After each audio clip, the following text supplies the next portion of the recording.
मित्रों नमस्कार।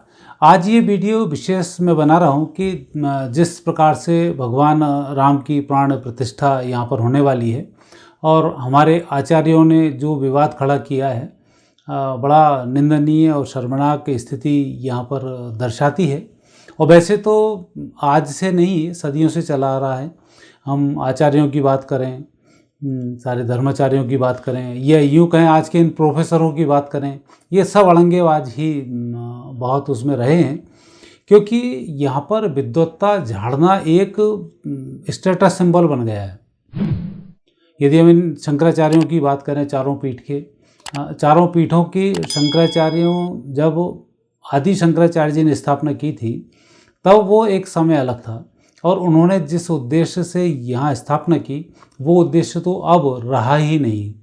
क्योंकि ये जितने भी शंकराचार्य जी हैं, ये भारतीय सनातन संस्कृति को बचाना या उसको बढ़ावा देना या भारतीय संस्कृति के लोगों को आगे बढ़ाना, उस तरफ तो इनका कोई ध्यान है नहीं, और अपितु उन्हें नीचे धकेलना इनका विशेष रूप से ध्यान है।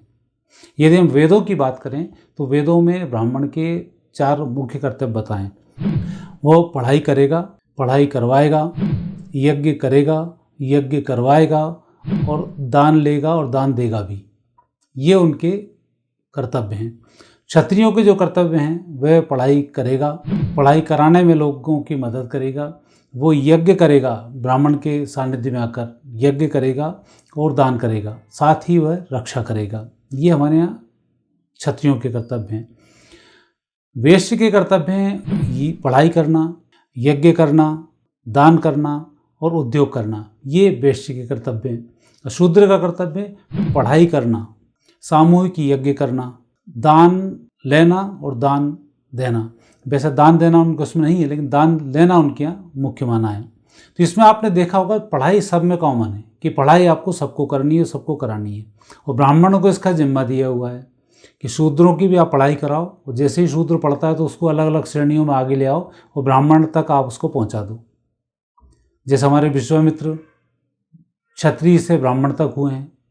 यदि हम वाल्मीकि जी की बात करें, वाल्मीकि जी शूद्र से ब्राह्मण तक पहुँचे हैं। तो ये वही उदाहरण है। रैदास जी हैं, कबीरदास जी हैं, आदि काफ़ी सारे उदाहरण हैं जो हम नीचे से लेकर ऊपर तक पहुँचे हैं। लेकिन अब ऐसा इसमें नहीं है। एक शंकराचार्य जी ने स्टेटमेंट दिया था कि साईं बाबा की संपत्ति इतनी क्यों बढ़ रही है। अरे साईं बाबा की संपत्ति इसलिए बढ़ी कि आप लोगों के पास जब कोई व्यक्ति जाता है तो सीधे मुंह बात ही नहीं करते हो। अलग से एक गादी पर बैठ जाएंगे, वीआईपी व्यवस्था रहेगी, जो पैसे देगा, बड़े पैसे देगा, अंदर आएगा, नहीं देगा बाहर खड़े रहेगा।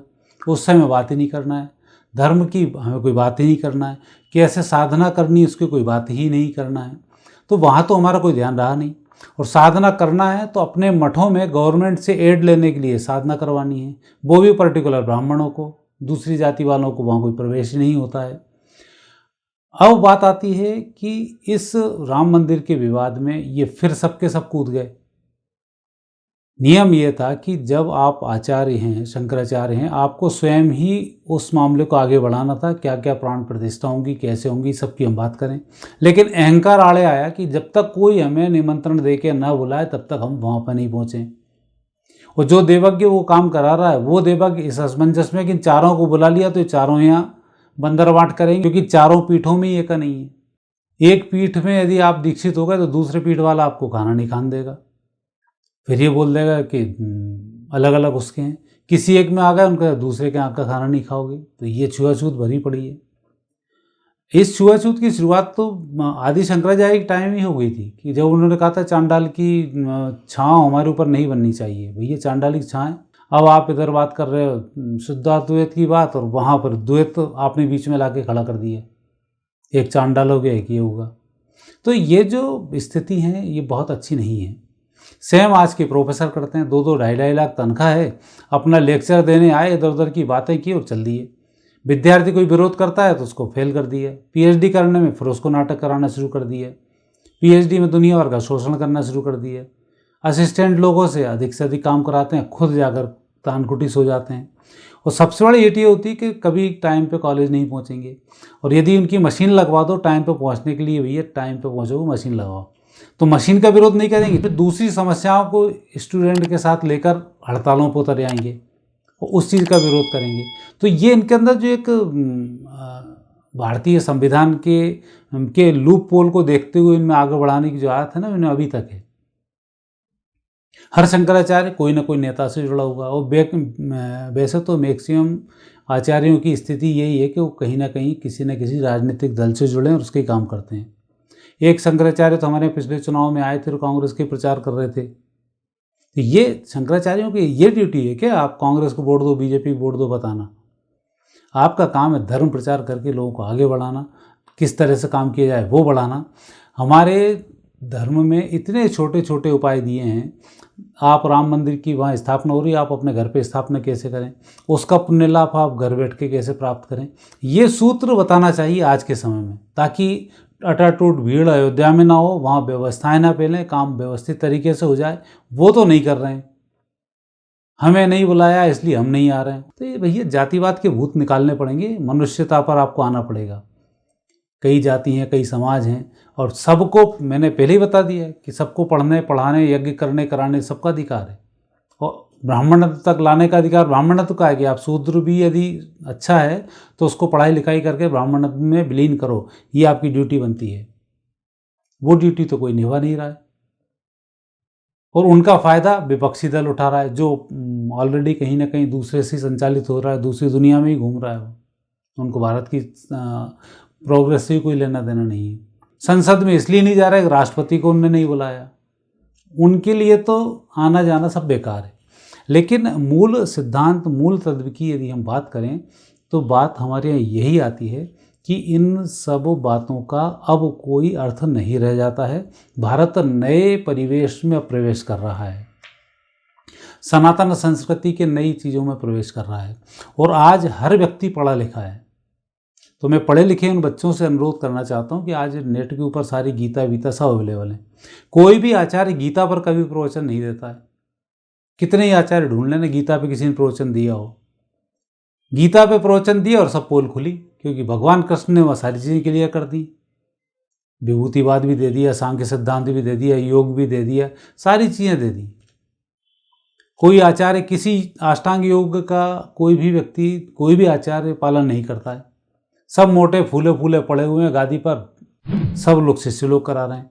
दूसरा शिष्य इंतजार करता है महाराज मरे तो मेरा नंबर आए, मठ का मठाधीश मैं बन जाऊं। सारे आचार्यों के यहाँ वो कोर्ट केस फंसे पड़े। तो बहुत अच्छी स्थिति यहाँ पर नहीं है। और सनातनियों से तो मेरा कहना यही है कि आप इस विवाद में मत पड़ना कि कौन शंकराचार्य आ रहा है, कौन आचार्य आ रहा है, कौन नहीं आ रहा। वहाँ पर आप तो मान के चलना प्रभु की इच्छा थी, प्रभु ने, राम भगवान मर्यादित थे, मर्यादाओं के साथ उन्होंने इस केस को जीता और अपनी स्थापना उन्होंने करवाई। विश्व हिंदू परिषद, बीजेपी, इन्हीं लोगों का इसमें योगदान था, तो उन्हीं को भगवान सद्बुद्धि दे रहा है और उन्हीं के हाथ से अपना वो स्थापना दिवस भी मनवा रहे हैं। कई लोग तो ऐसे जिनके पास वहाँ का निमंत्रण पत्र भी पहुँचाएगा आप आइए, लेकिन उनकी किस्मत बेकार है, हम नहीं आ रहे हैं। तो अब किस्मत होगी तभी तो आप देख पाओगे। भाग्यहीन नहीं पा सकत भली वस्तु को भोग, दाख पके हो जात है काक कंठ में रो।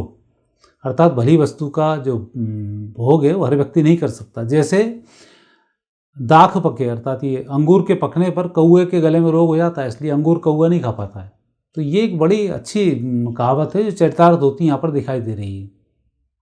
इस देश के लिए एक बड़े उत्सव और गौरव का विषय है कि भारत अब विश्व विजय कर रहा है। मूर्खों को ये समझ में नहीं आ रहा भारत कितनी तेज़ी से आगे बढ़ रहा है। भारत की अर्थव्यवस्थाएं बढ़ रही हैं, भारत का दुनिया में नाम हो रहा है, भारत में उद्योगपति लगातार बढ़ते जा रहे हैं। अभी आर्थिक संपन्नताएं देखो, कितने करोड़पतियों की व्यवस्था हुई है। हर घर में मकान की व्यवस्था हो रही है, नाली साफ़ होने लग गई, साफ़ सफाई होने लग गई, प्रकृति साथ देने लग गई। उद्योग धंधे विदेशों से छूट छूट के इंडिया में आ रहे हैं। ऐसा नया प्रधानमंत्री बना है, कहीं भी जाता है तो एक उसका अलग ही ओरा रहता है, चलने फिरने अलग उसके एक लक्षण दिखाई देते हैं। तो ये बहुत सारी चीज़ें हैं जो इस देश में अब आगे बढ़ रही हैं, और इन छोटे छोटे विवादों में पड़कर आप अपना मूड खराब मत करना, क्योंकि ये विवाद सदियों से होता है और सदियों तक होता चला जाएगा। क्योंकि जब किसी की सत्ता हिलती है तो दुख तो उसको होता है, वो प्रयास करता है कि दूसरे के काम में खलल पैदा हो और हम उसके आचार्य मठाधीश बने रहें। आपको बहुत ज़्यादा कहीं किसी गुरु से दीक्षा वीक्षा लेने की ज़रूरत नहीं है। आप तो गीता खुद पढ़ें और आगे बढ़ें। मंत्र में बड़ा मंत्र कहा गया है, ओम नमः शिवाय का जाप करो। कहीं भी किसी भी स्थिति में भगवान शंकर आपके ऊपर अपने आप कृपा करेंगे और भगवान शंकर से आप अपने आप ही सीधे सीधे भगवान विष्णु ही से जुड़ जाओगे और गीता पढ़ोगे तो अपने आप को आप धन्य कर लोगे। राम इतना बड़ा नाम है, कोई भी व्यक्ति ले सकता है, चाहे कोई दीक्षित हो चाहे ना हो। प्रभु का सदैव आप स्मरण करें, प्रभु आपके सामने होंगे। वही एक शूद्र थे जिन्होंने मूर्ति को स्पर्श करके मीरा को पकड़ाया और मीरा ने उसी मूर्ति में भगवान को पाया और उसी मूर्ति में खुद समा गई। तो वहाँ आप नहीं कह सकते कबीरदास जी इतना बड़ा वो दिया, उनकी देह फूलों में कन्वर्ट हो गई, ये कैसे लोग रहे होंगे। तो ये सब जो बातें अभी चल रही हैं, इन बातों पे लोगों का मूड बहुत ख़राब हो रहा है। एक तरफ तो इतना अच्छा कार्यक्रम हो रहा है, दूसरी तरफ ये लड़ाई जो चल रही है ठीक नहीं है। तो यहाँ थोड़ा सा लोगों को ध्यान रखना होगा और तनाव मुक्त आपको रहना होगा। हमारे यहाँ शंकराचार्य जी ने 4 पीठ बनाए। श्रृंगेरी पीठ बनाया, साउथ में बना, द्वारिका पीठ बनाए, पश्चिम दिशा में बना है, पुरी बना है, पूर्व में बना है, बद्रिकाश्रम उत्तर में बना है। 4 पीठें हमारी हैं, वो चारों की अपनी अपनी विशेषताएं। यदि चारों लोग अपने अपने कामों में जुट जाएं तो भारत का एक झटके में उत्थान हो जाए। 2 साल नहीं लगे यदि चारों शंकराचार्य मिल जाएं और जो शंकराचार्य जिस उद्देश्य से उन्होंने शंकराचार्य बनाए वो चीज़ों को फैलाना शुरू कर दें, 2 साल में भारत विश्व गुरु बन जाए। मतलब 70 साल की जो एक संघर्ष हुआ, और वैसे कहें तो 1000 साल का भगवान शंकराचार्य जी के बाद जो आदि शंकराचार्य जी के बाद जो संघर्ष हमने किया, बड़ा खतरनाक संघर्ष किया, और उसमें आज जब विजय मिल रही है तो फिर वही लड़ाई झगड़े शुरू हो गए। इसलिए बहुत ठीक नहीं है। इन आचार्यों से सावधान रहने की यहाँ आवश्यकता ही है। द्रोणाचार्य थे, मैं शिक्षा इन्हीं लोगों को देता हूँ जो राजवंश से संबंधित। अब कैसे आचार्य आप रहे, बाकी लोगों को शिक्षित कर जाते। तो ये आज का नहीं है किस्सा। कई प्रोफेसर हैं आज, उनकी चापलूसी करते रहो, प्रैक्टिकल नंबर मिल जाएंगे, योग्यता हो या ना हो। वो काहे के प्रोफेसर, आप विद्यार्थी में आप भेद कर रहे हैं। और यही कारण है कि इन प्रोफेसरों के लड़के या तो डिप्रेशनों में हैं, या तलाक ले लेके बैठे हुए हैं, या कहीं ना कहीं ज़मीन बेच के पेट भर रहे हैं, बहुत बुरी स्थिति में है। ऊपर वाला कहीं ना कहीं फल तो देता है, पर दिल दुखता है जब ऐसी स्थिति आती है।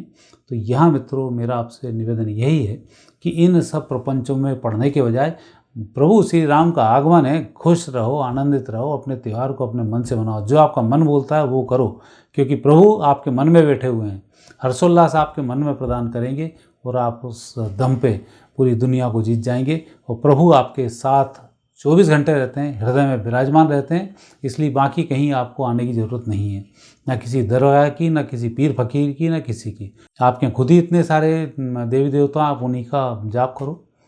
आर्थिक समस्या आ रही, लक्ष्मी जी की पूजन करो। संतानें नहीं हो रही हैं तो आप अपने जहाँ भी सिद्ध स्थान है वहाँ पर पिंडदान पितृ तर्पण करो, आपको संतानों की प्राप्ति होगी। नौकरी नहीं लग रही, आप किसी विष्णु भगवान की आराधना करो, नौकरी लग जाएंगी। बहुत ज़्यादा संकट है, भगवान शंकर जी की आराधना करो, आपके संकट टल जाएंगे। पढ़ाई आपकी कमज़ोर है, भगवान गणेश की आराधना करो, आपकी पढ़ाई बहुत अच्छी हो जाएगी। स्वास्थ्य बेकार है, तेज नहीं है, भगवान सूर्य की आराधना करो, आप तेज से युक्त हो जाओगे। कोर्ट कचहरी में वाद विवाद में आपको परेशानी आ रही है, माता भगवती की आराधना करो, आपको कोर्ट कचहरी में विजय मिलेगी। तो ये हमारे यहाँ बड़ा सिंपल से उदाहरण है, और उनको यदि आप गीता में पढ़ लोगे आपको सब मिल जाएगा, आपको कहीं अन्य पढ़ने की ज़रूरत ही नहीं है। तो इसलिए आपको गीता जरूर पढ़ना चाहिए, और इन विवादों को पढ़ने के बजाय हमें ठाकुर जी का प्रवेश हो रहा है, भगवान राम आ गए हैं, काशी विश्वनाथ भी अब पुण्यवान होने वाले हैं, मथुरा नगरी भी अब वापस जागृत होने वाली है। तो इन सब जो हमारे क्षेत्र हैं विशेष ऊर्जा के केंद्र हैं। हमारे यहाँ 12 ज्योतिर्लिंग ऊर्जाओं के केंद्र हैं, 52 शक्तिपीठ ऊर्जा के केंद्र हैं, 4 शंकराचार्यों के मठ ऊर्जा के केंद्र हैं। आप तो जाएं, दर्शन करें और भगवान आदि शंकराचार्य जी के मनी मन प्रणाम करें और आ जाएं, आपको सब मिल जाएगा। वहाँ किसी आचार्य से ज़्यादा ज्ञान की ज़रूरत नहीं है। अंतर मन में ऊर्जाएं आती हैं, वो आपके अंदर पहुँचेगी, ये गारंटी मेरी, क्योंकि मैं तो अनुभव से बैठा हूँ यहाँ पर, इसलिए मैं आपसे इतनी दबंगाई से बात भी कर रहा हूँ। मेरी बहुत अच्छी संस्कृत नहीं है, बहुत अच्छी अंग्रेजी मेरी नहीं है, लेकिन फिर भी मैंने पढ़ाई की और भगवान ने मेरी पूरी व्यवस्थाएं दी कि जो संस्कृत मुझे पढ़नी थी वो ग्रंथ मुझे हिंदी में मिला, जो अंग्रेजी पढ़नी थी वो ग्रंथ मुझे हिंदी में मिल गए। आप अंदर से जब उत्सुकता जागृत करेंगे तो प्रभु आपकी मदद करते हैं और आपको सब कुछ बहुत अच्छा हो जाता है। तो मित्रों, मेरा तो आपसे यही एक है कि इन विवादों में नहीं पड़ना, आपको अपने प्रभु के मन में मन लगाना है और आगे बढ़ना है। वो परिवार को हम जितना सेफ रख सकें और परिवार के साथ हम जितनी अच्छी आराधना कर सकें उतना हमें प्रयास करना है। और आज हर जाति का बच्चा पढ़ रहा है, शूद्र भी पढ़ रहा है, वैश्य भी पढ़ रहा है, क्षत्रिय भी पढ़ रहा है, ब्राह्मण भी पढ़ रहा है, सब योग्य हो रहे हैं। और जो पढ़ लिया योग्य हो गया वो ब्राह्मण में कन्वर्ट हो गया। तो आपको सब पूजन पाठ करने का अधिकार है। आप वहाँ अपने आप को कोई जाति में ना बांधे, कोई किसी प्रकार के बंधन में ना बांधे। आप पढ़ें, पढ़ाई करें और आगे बढ़ें, आपको इसमें लाभ जरूर मिलेगा।